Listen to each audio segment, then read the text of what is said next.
کہ اللہ کے رسول صلی اللہ علیہ وسلم نے حضرت ابو دردہ رضی اللہ تعالیٰ عنہ سے فرمایا تھا کن عالما، ابو دردہ عالم بنو،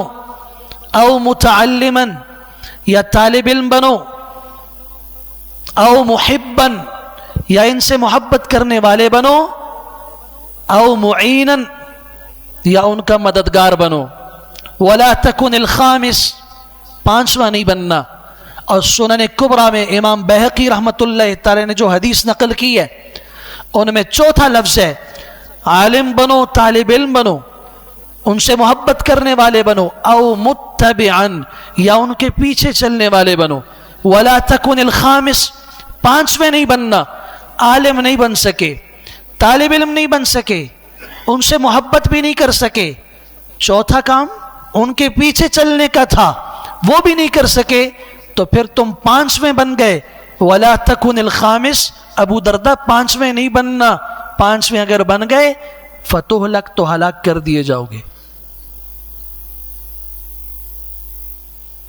پھر تمہیں بربادی سے کوئی نہیں بچا سکتا۔ جب تک اس امت کا تعلق مسجد کے ساتھ رہا، جب تک اس امت کا تعلق مدرسے کے ساتھ رہا، ان کی نسلوں میں دیندار پیدا ہوئے، ان کی اولادیں تہجد گزار بنی، ان کے بچے قرآن کے حافظ بنے، ان کے بچوں کی زبانوں میں ہر وقت اللہ اللہ تھا۔ اور جب سے انہوں نے تعلیم کے نام پر، علم کے نام پر یہ تقسیم کی، یہ دنیا کا علم ہے اور یہ آخرت کا علم ہے۔ ارے دنیا کا علم کون سا ہوتا ہے؟ علم تو وہ ہوتا ہے جو بندے کو اللہ کی پہچان کروائے۔ جس علم سے بندہ اللہ سے دور ہو جائے وہ کوئی علم ہے؟ اور یہ جو دیواروں پہ لکھا ہوتا ہے کہ علم حاصل کرنا ہر مسلمان مرد اور عورت پر فرض ہے، اسکول میں کالجوں میں لکھا ہوتا ہے، کون سا علم ہے جس سے وہ بچہ اپنے استاد کی تمیز بھی نہیں سیکھ سکتا؟ وہ علم ہے جس کو سیکھنے والا اپنے ماں باپ کا احترام نہیں سیکھ سکتا۔ کسی نے کتنی خوبصورت بات کی کہ آج بھی 3-4 سال کا معصوم بچہ جب مسجد کی طرف پڑھنے آتا ہے، اس معصوم کے ہاتھ کے اندر جب سپارہ ہوتا ہے، چلے سپارے کو بھی چھوڑیے، قاعدہ ہوتا ہے نورانی، ایمان سے بتاؤ وہ کہاں ہوتا ہے؟ اس کے دونوں ہاتھوں میں یوں سامنے سینے کے ساتھ لگا ہوا ہوتا ہے، اور اگر اس کے ہاتھ سے، جو کہ معصوم بچہ ہے، غلطی سے وہ گر جائے تو وہ اس کو جھاڑ کے، چوم کے، ماتھے اور پیشانی کے ساتھ لگا کے بڑی محبت کے ساتھ ڈرتے ہوئے اپنی ماں سے کہتے ہیں امی جی میرے ہاتھ سے پارا گر گیا تھا۔ ماں اس کی دوڑتی ہے، کسی کو دوڑاتی ہے، جا کے مولوی صاحب سے پوچھو اس کا کیا کفارہ ہوگا۔ اتنا گھبرا کے اللہ کے اس کتاب کے منفرد اور مفرد حروف کا اتنا ادب، اور جس کے پاس کیمسٹری اور بیالوجی اور انگلش اور سائنس کی کتابیں ہوتی ہیں، کبھی یہاں دیکھیے کسی کے ساتھ وہ بستہ پیچھے لٹک رہا ہوتا ہے۔ اور آج کل تو بچوں کا وزن اتنا بھاری ہوتا ہے کہ لٹکا نہیں سکتے، وہ اس کو زمین پہ گھسیٹتے ہوئے لے کے جاتے ہیں۔